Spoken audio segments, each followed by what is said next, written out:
exception, exception, common ground, common ground, put forth, trigger, trigger. In an era in which Republicans and Democrats find little common ground, TikTok is the rare exception, at least in the halls of Congress. Lawmakers are putting forth several bills aimed at limiting the power of the Chinese social media platform, by far the most popular in the US. With a White House ban on the table, TikTok's leadership is considering separating the company from its parent, China-based ByteDance. But across America, limiting TikTok may be too unpopular for Washington to pull the trigger. Arrest, arrest. Warrant, warrant. Allege, allege. Abduction, abduction. Decry, decry. Counsel, counsel. Resonate, resonate. Adjutant, adjutant. The International Criminal Court issued an arrest warrant for Russian leader Vladimir Putin for war crimes related to the alleged abduction of children from Ukraine. Though predictably decried by the Kremlin, the call for the arrest of a head of state, let alone a permanent member of the UN Security Council and a nuclear superpower, resonated all over the world.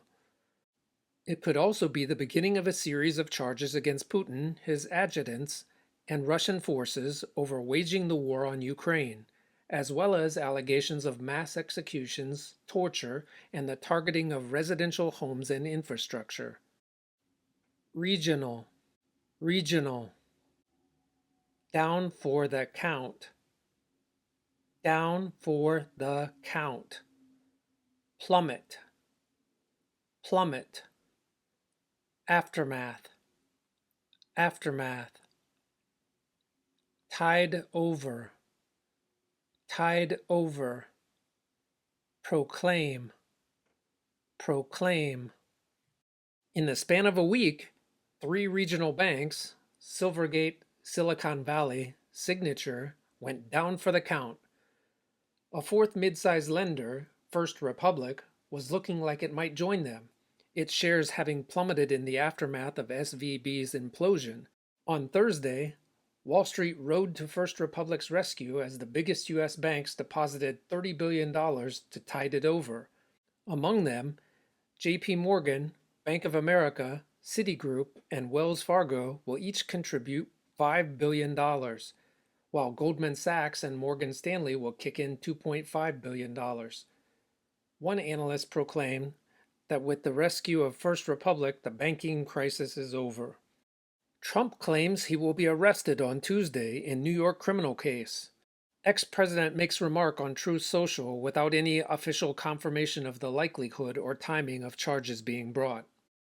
Garbage is piling up in French cities as workers strike to protest President Emmanuel Macron's plan to raise the retirement age. Peacemaker, peacemaker. Withdraw, withdraw. Territory, territory. Ditch, ditch. Remarkable, remarkable. Rival, rival. Reclaim, reclaim. Deploy, deploy. Median, median. China's Xi Jinping met with Russia's Vladimir Putin in Moscow, positioning himself as a peacemaker between the two sides in the Ukraine war. After his Moscow summit, Xi plans to speak with Ukrainian President Volodymyr Zelensky, the Wall Street Journal has reported. Zelensky has said that he welcomes Chinese efforts and that peace depends on Russia withdrawing from all occupied Ukrainian territory.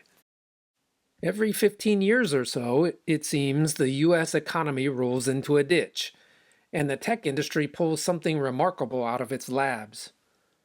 OpenAI just announced GPT-4, its next-generation AI language model. It can process images, for one, and OpenAI says it's generally better at creative tasks and problem solving. Today, Google is opening up limited access to Bard, its ChatGPT rival, a major step in the company's attempt to reclaim what many see as lost ground in a new race to deploy AI. UBS agrees to buy rival Credit Suisse. In a deal brokered by the Swiss government, Switzerland's largest bank will buy its smaller rival for about $3.2 billion. Home prices fell in February for the first time in 11 years. The median existing home price fell 0.2% in February from a year earlier to $363,000. That's down 12% from June.